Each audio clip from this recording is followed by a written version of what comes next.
Hi, Genies. It's Fisher. Before we get started, just a quick thank you for getting Extreme Genes to where it is today. We're on radio stations all over America, and our podcast is growing exponentially. I'm often asked, what can I do to support Extreme Genes? Well, that's easy. Become a part of our Extreme Genes Facebook community and like our page. Share the podcast with your friends. Follow us on Twitter. And most importantly, support our sponsors through links on our website. They're the best in the business. Thanks again. Now let's get on to this week's podcast.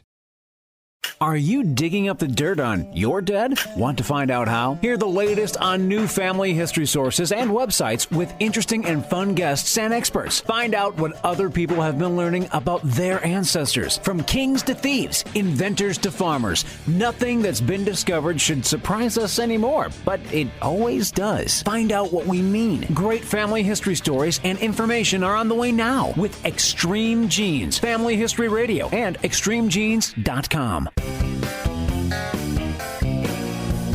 It's been this way for generations.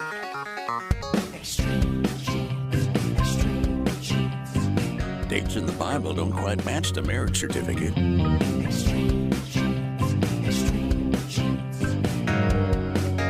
Uh-oh.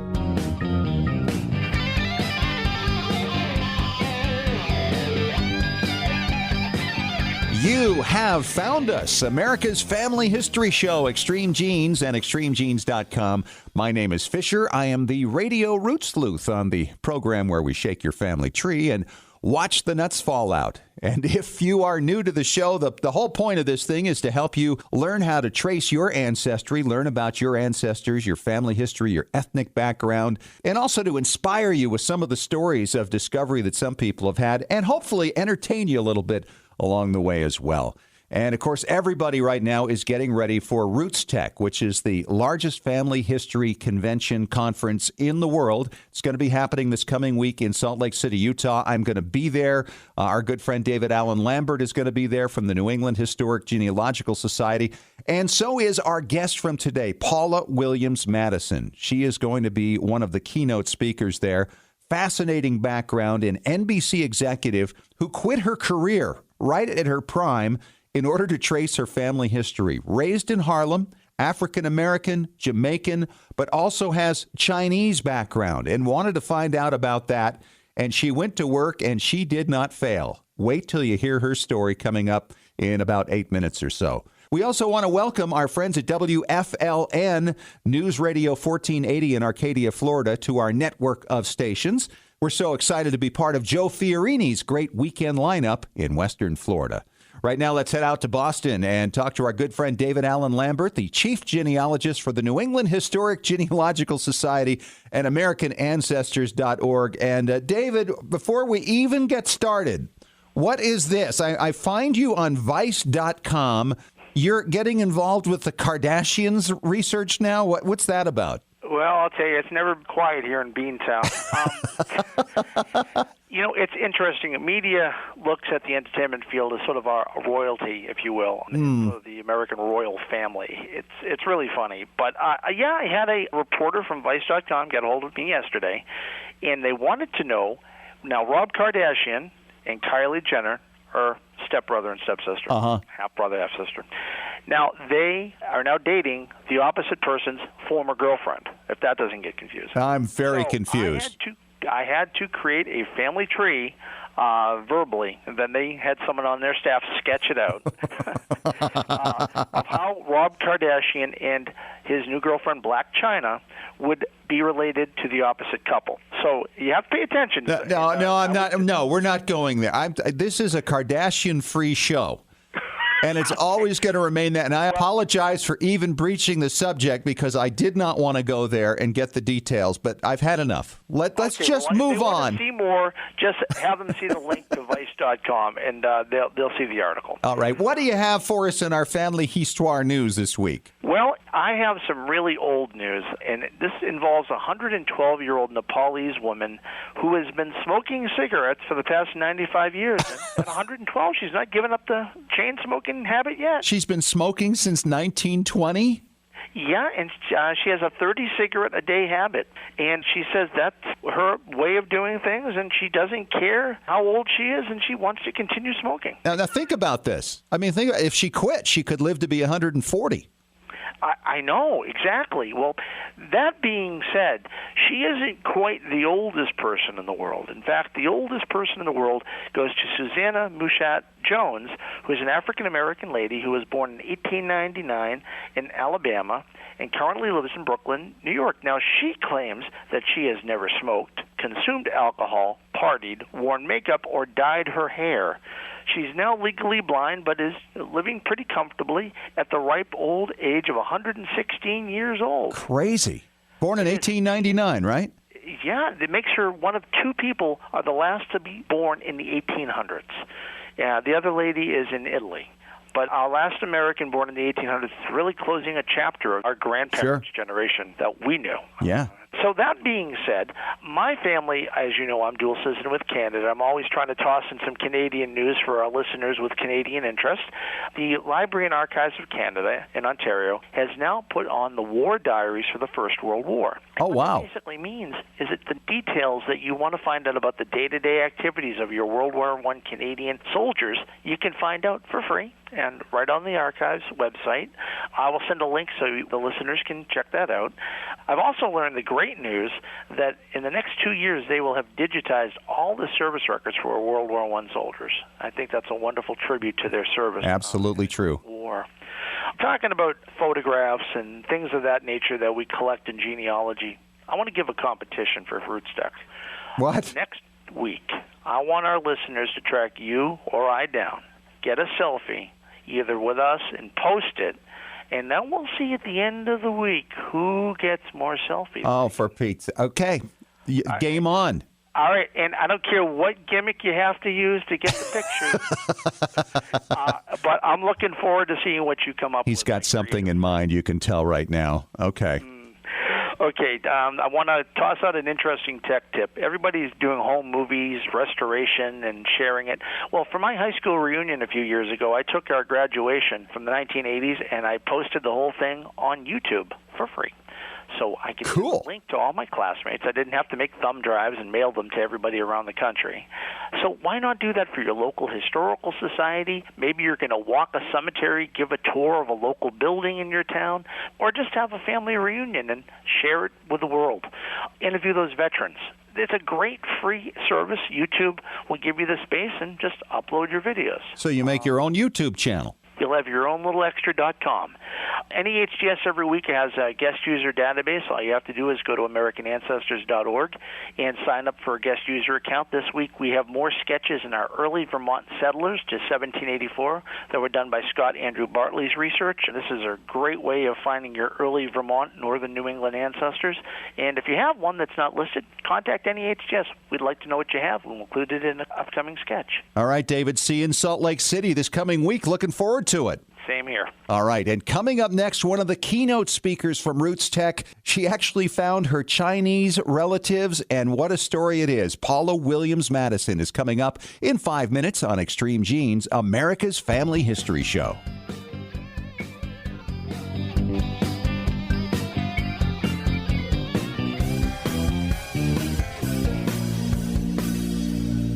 Well, Genies, my personal family history researcher who sends me new information day and night has sent me some incredible new records and newspaper stories lately. Hi, it's Fisher, and the name of that researcher, by the way, is myheritage.com. It's the hardest working service in genealogy, looking for records of your family 24 hours a day, 7 days a week. Yes, even while you're sleeping. How does it work? MyHeritage uses hundreds of algorithms to match your ancestors to over 5 billion records from around the world, and with 97% accuracy. That means no more wasting time figuring out whether or not a match really is a match. I hear from listeners all the time who are shocked with how much information is accurately found and then passed along. And now MyHeritage will translate your ancestors' names into English or any other language you like from foreign records. In fact, it works with over 40 languages. No one else does this. Whether you're a beginner or seasoned researcher, you need myheritage.com. Here it comes, the 6th Annual Roots Tech Conference in Salt Lake City, Utah, February 3rd through 6, 2016, at the Salt Palace Convention Center. The conference, hosted by Family Search International, is the largest family history and technology conference in the world. This year's theme will be celebrating families across generations. It's the perfect place to be inspired to discover, preserve, and share family connections and stories across generations, past, present, and future. At Roots Tech, you'll find some 200 engaging classes with experts from all over the world. Enjoy daily sessions with well-known keynote speakers and learn all about the new tools available to help you in your journey in the massive exhibition hall. Passes start at $29. For more information and to register, visit rootstech.org. Hope to see you February 3rd through 6 in Salt Lake City, Utah. Extreme Genes is sponsored in part by 23andme.com, a personalized genetic service that helps you understand what your 23 pairs of chromosomes, your DNA, say about you. 23andme.com gives you a snapshot view of your DNA with more than 60 detailed reports on your health, traits, and ancestry, plus tools to explore and compare your DNA with family and friends. 23andme.com is the first and only genetic service available directly to you that includes reports that meet FDA standards. Here's how it works. Order your DNA kit from 23andme.com. Provide your saliva sample from home and mail it back to a CLIA-certified lab. Then you'll be notified when your reports are ready online. You'll also receive ongoing reports as new genetic discoveries are made and as 23andme.com is able to clear new reports through the FDA. See why more than 1 million people are experiencing their genetics with 23andme.com. Order your DNA kit today at 23andme.com.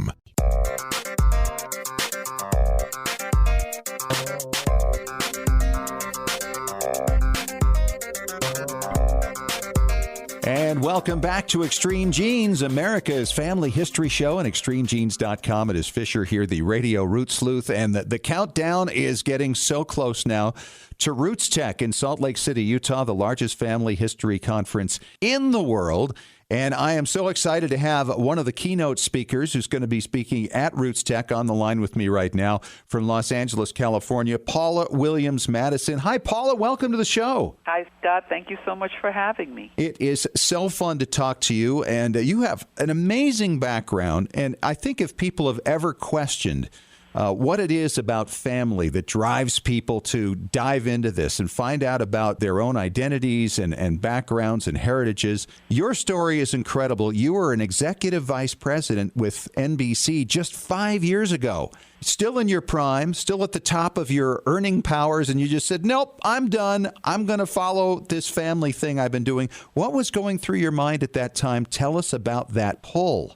Well, sure. It actually kind of started when I was probably around 5 or 6 years old, and I somehow decided that if anybody was going to find my Chinese grandfather and or his family in China, it was probably going to be me. You know, I should start off by saying that I am racially black. I'm African American, Jamaican American, but I grew up with a mother who was biracially Chinese and African Jamaican, and we were born and raised in Harlem.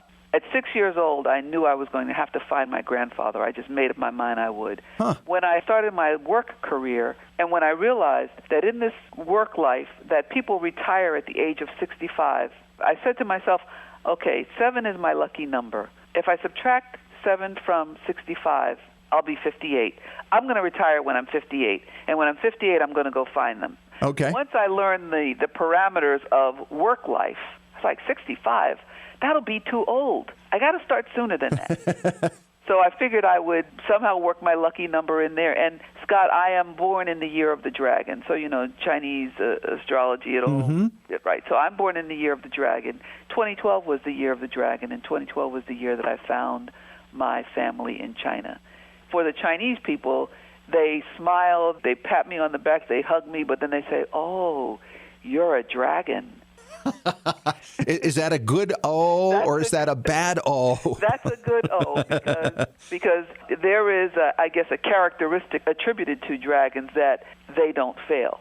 So what they set their minds to, dragons will accomplish. And so when I decided to do this, when 2012 happened, I had retired from NBC Universal in 2011. I took a few months to just, do what people do, which is decompress. Right. Walk around all day in a T-shirt and sweatpants at home because it just felt good. And figure out who I am, of course, at that point, too, right? I just want to read everything. Sure. So by around the wintertime, I decided, all right, I got to get busy.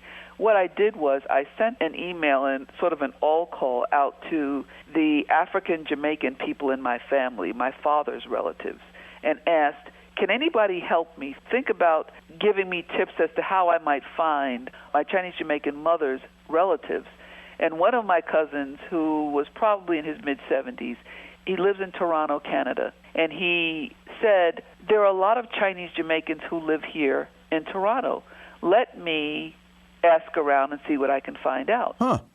So that was probably April of 2012.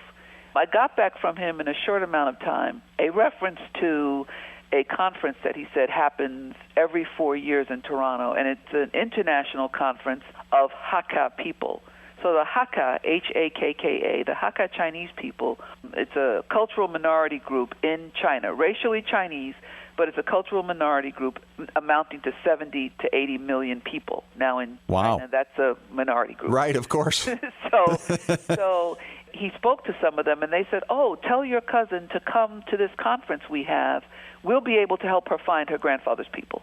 So I thought, wow. So I signed my brothers and me up. By June 28th of 2012, we were in Toronto, and there were probably about 400 to 500 people at this conference. And we stood up and said, who we were and that our grandfather's name, his Western name was Samuel Lowe, and he had been a shopkeeper in Kingston, Jamaica, and in St. Anne's Bay, Jamaica, and we were looking for information about him, looking for relatives, and people said, oh, we're going to help you. Now, the thing that for me that was surprising was that was the very first time in my life that I had ever stood up in front of an audience of anyone and said that I am also Chinese because I present as African American. Of course. And this was the first time that people didn't laugh. This room was comprised of almost all racially Chinese. Nobody said, oh, my God, really? I've had people guffaw and laugh like that's a big joke. No, not at all.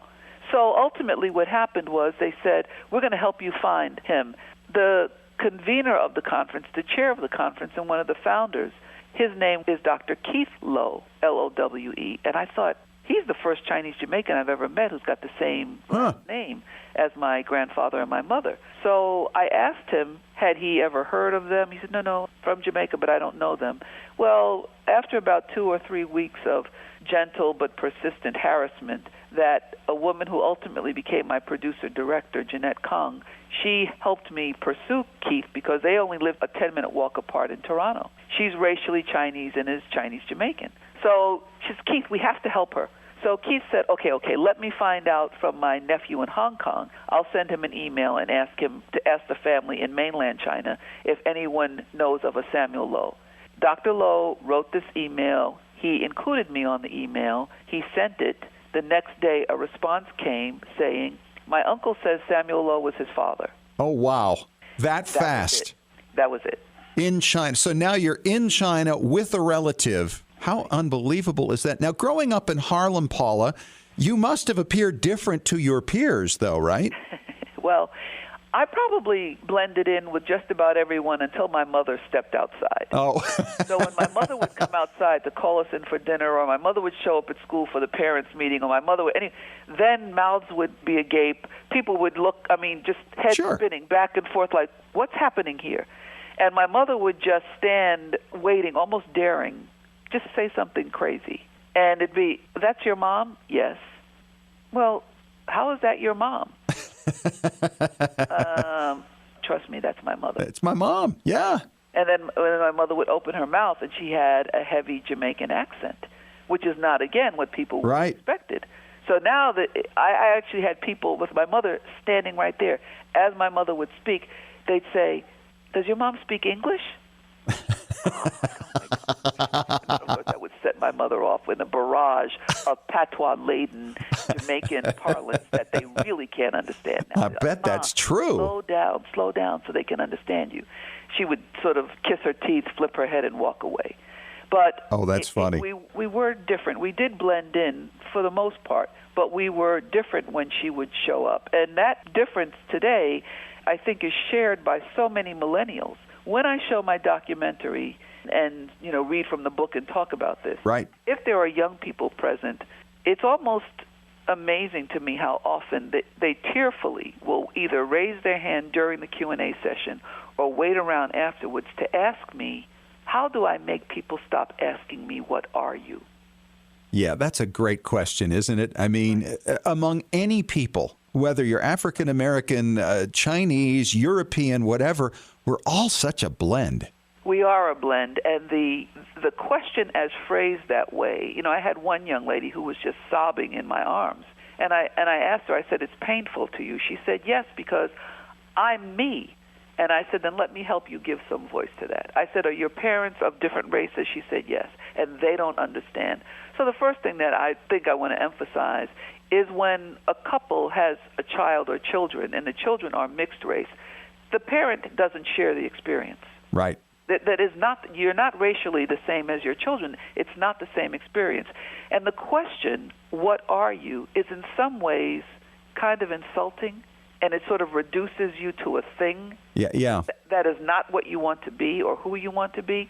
So I suggest to people that when someone asks you, what are you, that you reply, well, my racial background is, or my racial heritage is, and leave it at that. Ignore the what are you question, because you'll never answer that to anyone's satisfaction, and most especially not to yours. I recall a few years ago, Tiger Woods was asked what his racial background was, and he said, well, I don't describe myself as just African American, because to do so would be to deny my mother's heritage, and it's Thai. Now, black people in this country, my experience is that so often we learn that nobody wants to claim us. We're the descendants of slaves. We ended up growing up believing that we were the least appreciated people in the United States. And so when he said that, a lot of my friends who were black said, oh, he just doesn't want to be black. And what I was insistent upon was, why do you say that? When did he say he doesn't want to be black? He merely said he is as much Thai as he is black. Mm-hmm. So it's not a simple answer to a question that the questioner might think is a simple question. It just isn't. And importantly, for the millennials, the fastest growing demographic group in the United States today, racially, is mixed race. I'm talking to Paula Williams Madison. She's a former executive vice president with NBC, the author of Finding Samuel Lowe, From Harlem to China. It's in book form. You got it out in the film festivals. It's going to be on TV, I assume, soon, Paula.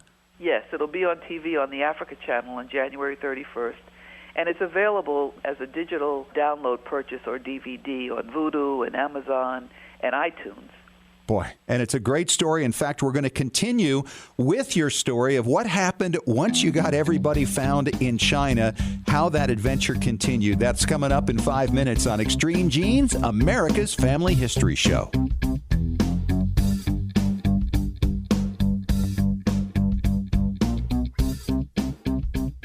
Scientific studies have proven that youth who know even a little bit about their family history perform better academically and have a greater sense of personal confidence and stability. Genealogy is its own incredible superpower that arms our children with super strength. But how do you get your child or grandchild interested in studying their family history? That kind of stuff is just for grandmas, right? Not anymore. ZapTheGrandmaGap.com leaps the generation gap in a single bound. Author Janet Hovorka provides you with useful and timely advice on helping the young people in your life become engaged in their own family history. Janet has an entire collection of books to inspire the young and the young at heart in fun, interactive ways. She also offers creative tips and advice on her blog and in her free weekly newsletter.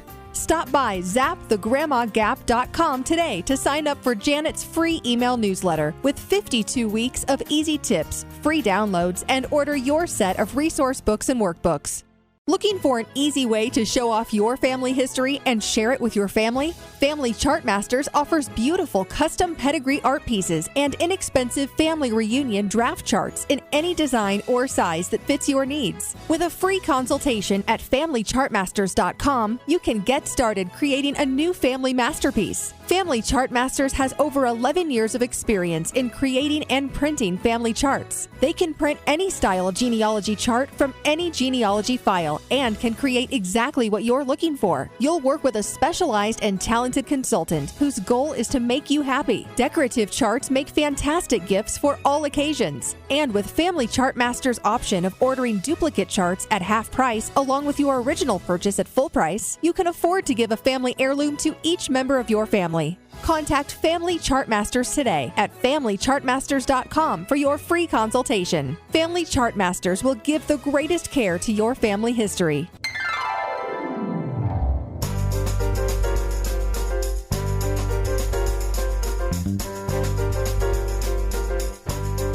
And we are back. America's Family History Show, Extreme Genes and ExtremeGenes.com. It is Fisher here, the Radio Root Sleuth, talking to Paula Williams Madison. She's a former executive vice president with NBC Universal and a keynote speaker at the upcoming Roots Tech Convention in Salt Lake City.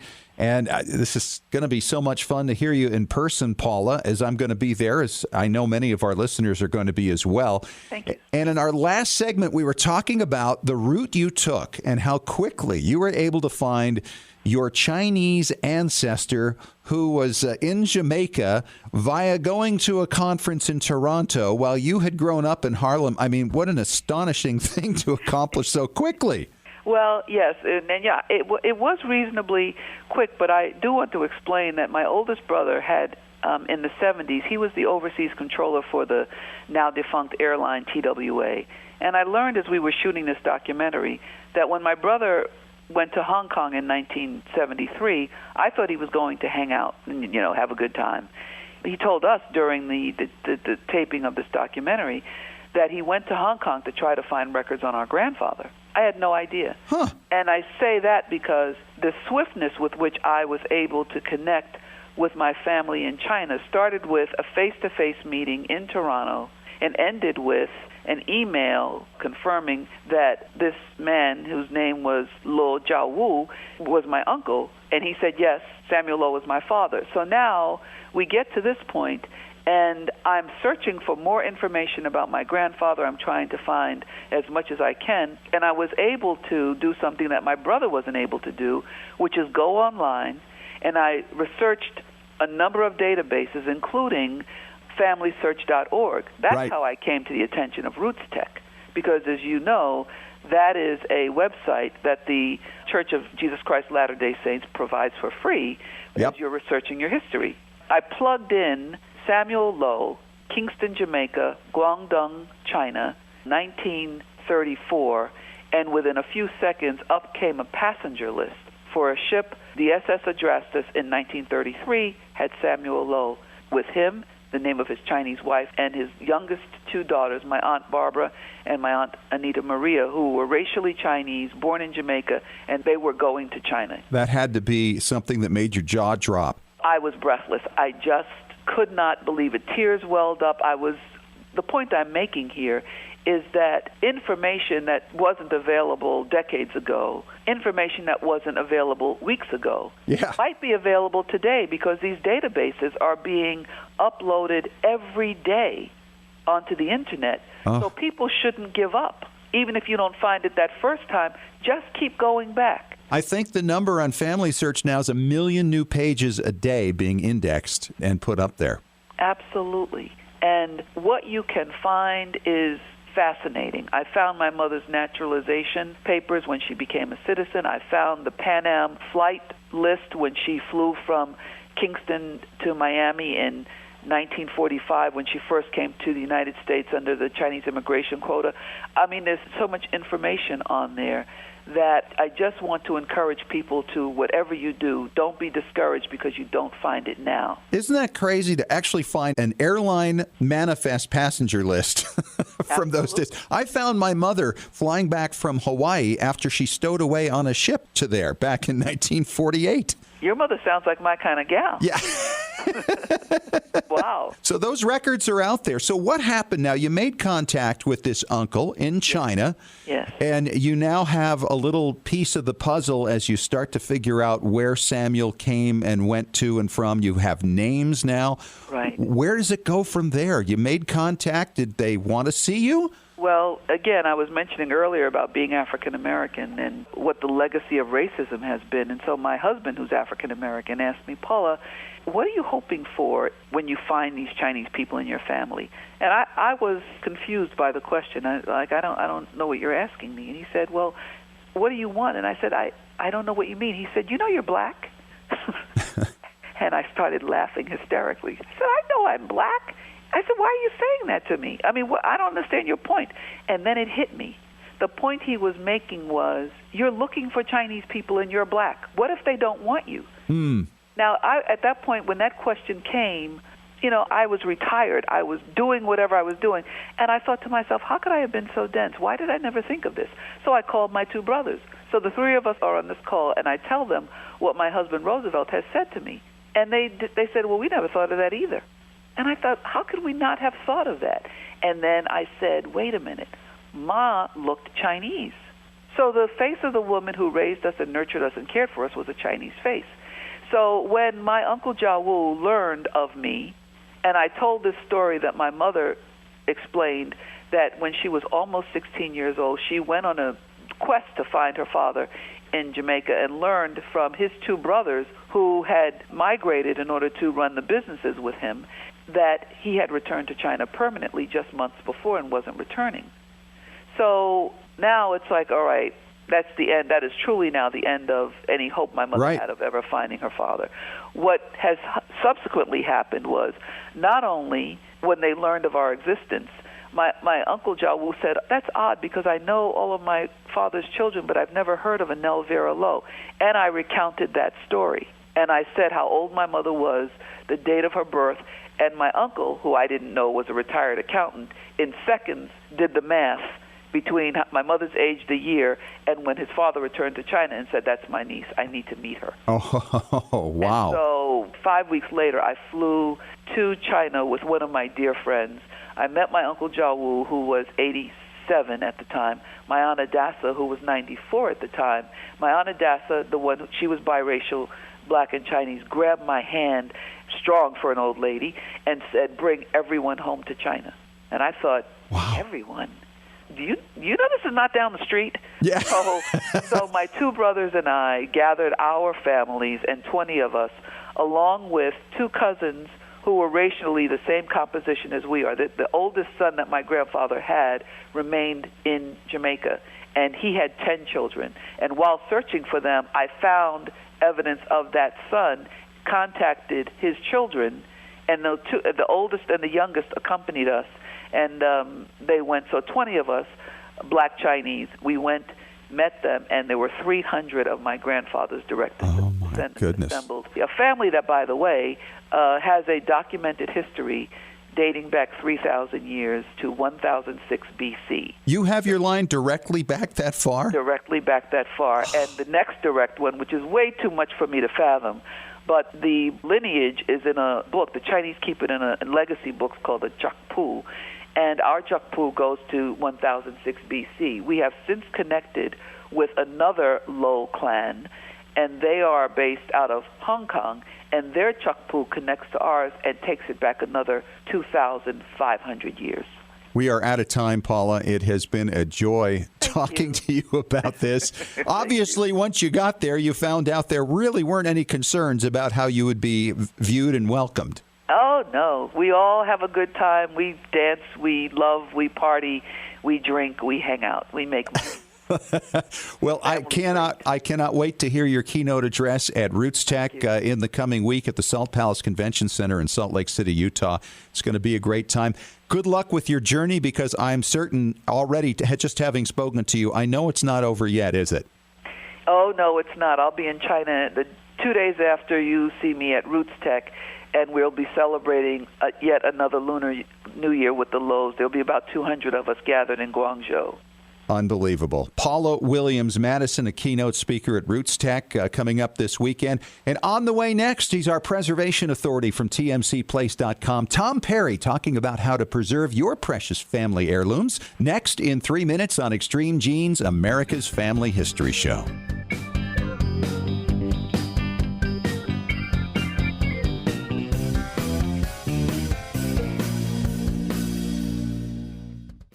Hi, Genies. It's Fisher. So excited to tell you about our very first Extreme Genes Family History Cruise, September 13th through 18th, 2016. We'll be leaving out of Boston on Royal Caribbean with stops in Bar Harbor, Maine, St. John, New Brunswick, and Halifax, Nova Scotia. On days we're at sea, join me and David Allen Lambert, Chief Genealogist of the New England Historic Genealogical Society and AmericanAncestors.org, for lectures and roundtables on several genealogical topics. See where your patriot ancestors fought in the Revolution, or where your loyalist ancestors claimed their new homes. For pricing, go to our Extreme Genes Facebook page or visit extremegenes.com. Now is the time to make your reservations, because when the cabins are gone, they're gone.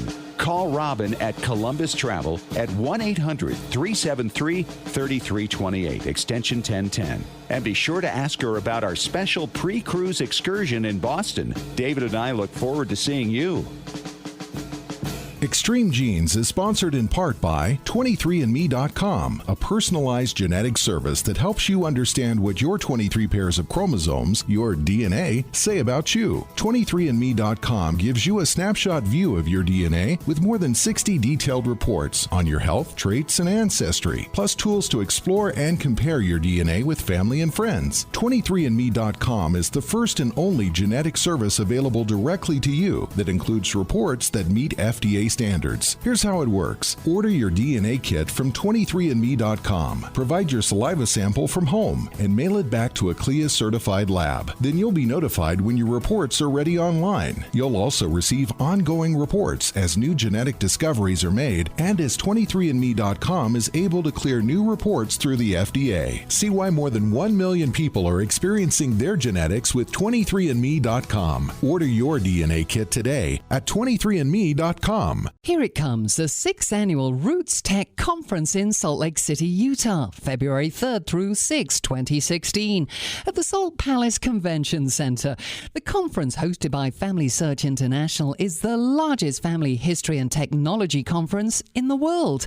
This year's theme will be celebrating families across generations. It's the perfect place to be inspired to discover, preserve, and share family connections and stories across generations, past, present, and future. At Roots Tech, you'll find some 200 engaging classes with experts from all over the world. Enjoy daily sessions with well-known keynote speakers and learn all about the new tools available to help you in your journey in the massive exhibition hall. Passes start at $29. For more information and to register, visit rootstech.org. Hope to see you February 3rd through 6 in Salt Lake City, Utah.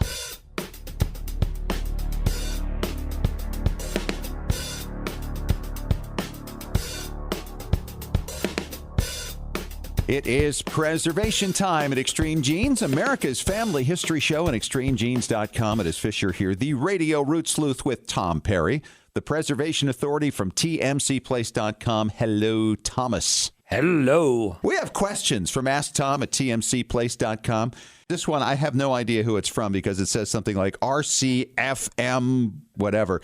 Anyway, it says on a past episode of Extreme Genes, Tom talked about Cinematize and how it is needed to transfer and create DVDs. Is there a better, more updated program available, or is this still the best? Tom.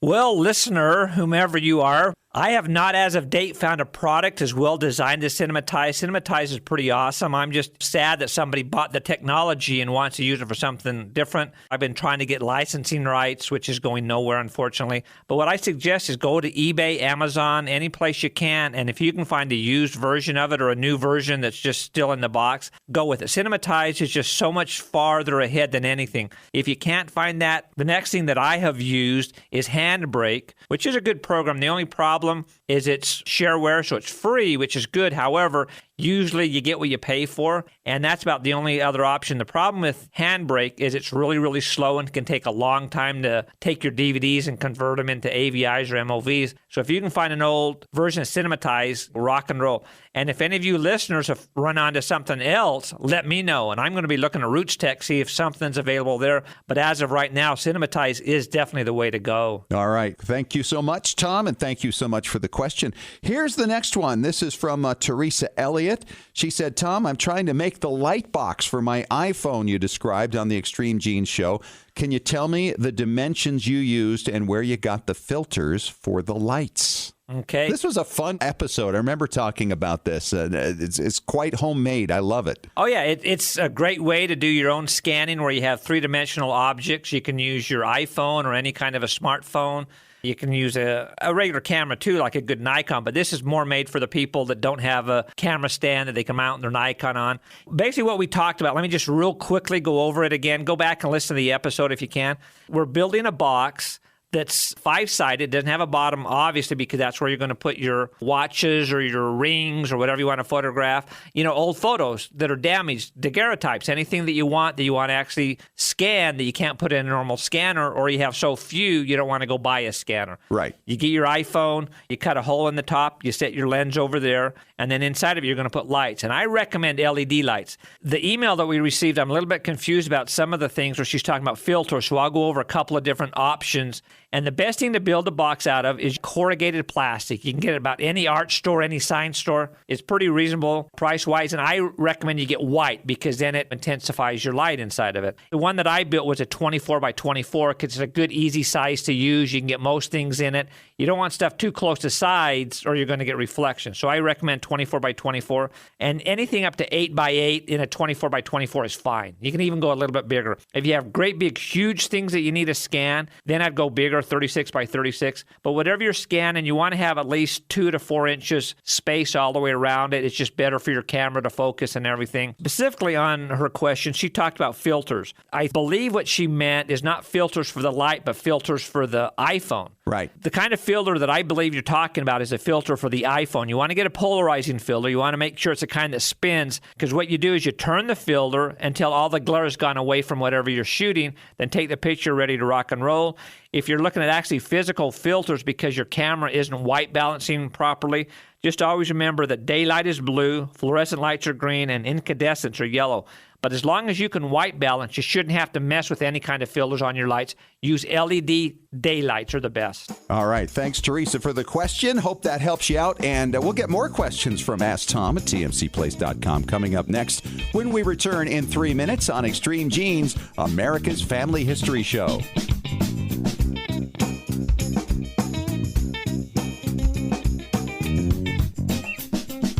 Looking for an easy way to show off your family history and share it with your family? Family Chartmasters offers beautiful custom pedigree art pieces and inexpensive family reunion draft charts in any design or size that fits your needs. With a free consultation at FamilyChartmasters.com, you can get started creating a new family masterpiece. Family Chartmasters has over 11 years of experience in creating and printing family charts. They can print any style genealogy chart from any genealogy file and can create exactly what you're looking for. You'll work with a specialized and talented consultant whose goal is to make you happy. Decorative charts make fantastic gifts for all occasions. And with Family Chartmasters' option of ordering duplicate charts at half price along with your original purchase at full price, you can afford to give a family heirloom to each member of your family. Contact Family Chartmasters today at FamilyChartmasters.com for your free consultation. Family Chartmasters will give the greatest care to your family history. When was the last time you heard your grandmother's voice or saw your family enjoying life back in the 1950s or 60s? If the reason is you haven't known what to do with your old recordings, videos, and films, here's your answer. The Multimedia Center in Salt Lake City. We brought in a video project to the Multimedia Center, and overnight they duplicated it to DVD so we could meet our deadline. The Multimedia Center, 2870 East, 3300 South, Salt Lake City. Open Monday through Friday, 10 to 6. Call 801-483-1717 or go to transferduplication.com. extremegene.com. Scientific studies have proven that youth who know even a little bit about their family history perform better academically and have a greater sense of personal confidence and stability. Genealogy is its own incredible superpower that arms our children with super strength. But how do you get your child or grandchild interested in studying their family history? That kind of stuff is just for grandmas, right? Not anymore. ZapTheGrandmaGap.com leaps the generation gap in a single bound. Author Janet Havorka provides you with useful and timely advice on helping the young people in your life become engaged in their own family history. Janet has an entire collection of books to inspire the young and the young at heart in fun, interactive ways. She also offers creative tips and advice on her blog and in her free weekly newsletter. Stop by ZapTheGrandmaGap.com today to sign up for Janet's free email newsletter with 52 weeks of easy tips, free downloads, and order your set of resource books and workbooks.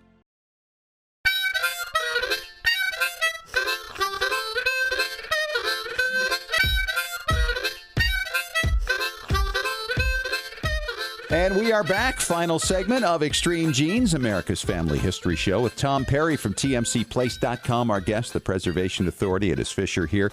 And Tom, we have another email here from Danielle Heiba Loveland. And she said, I was listening to an Extreme Genes show last week. Tom indicated you should save videos as MP4s before backing them up. Going through some family videos that were already downloaded on my computer, they are AVI files. I don't see anywhere, even when I open it, like Save As, to change the property type to MP4. Anyone know how to change them? You know, that's an awesome question because sometimes we're misunderstood. So you're not actually taking your AVI files. You don't have to take them and convert them to MP4s. What I'm suggesting is if you have a whole bunch of video files and you have limited space, MP4s are great because they're really small. Right. So you can have a whole bunch of them. They're universal. You can send them to anybody can play an MP4. As long as you have a computer, you can play an MP4. In fact, some of the new smartphones will even play MP4s now. So they're great because they're small. The quality is really, really good. You can also edit them. If you have plenty of storage space, there's no reason to do a conversion. And one thing you want to remember when you're doing conversions, the file that you have that's now an AVI, which is a good quality file, it's very, very large, is when you convert it, you're not losing the AVI. It's not like pouring food coloring into water and now the water's red. Right. You're actually taking that and doing, as you mentioned, a Save As, so you'll still have your AVI file. It's just that the MP4s are so nice because they're small. You can email them to people. They're awesome to work with. So this is like converting a photograph of higher quality to a smaller one. Exactly. That's exactly what it is. Now, be careful on the quality. MP4's quality is really, really good. That's how they've come along so much. In fact, we had an episode we talked about how everybody's going to MP4s because they're so wonderful.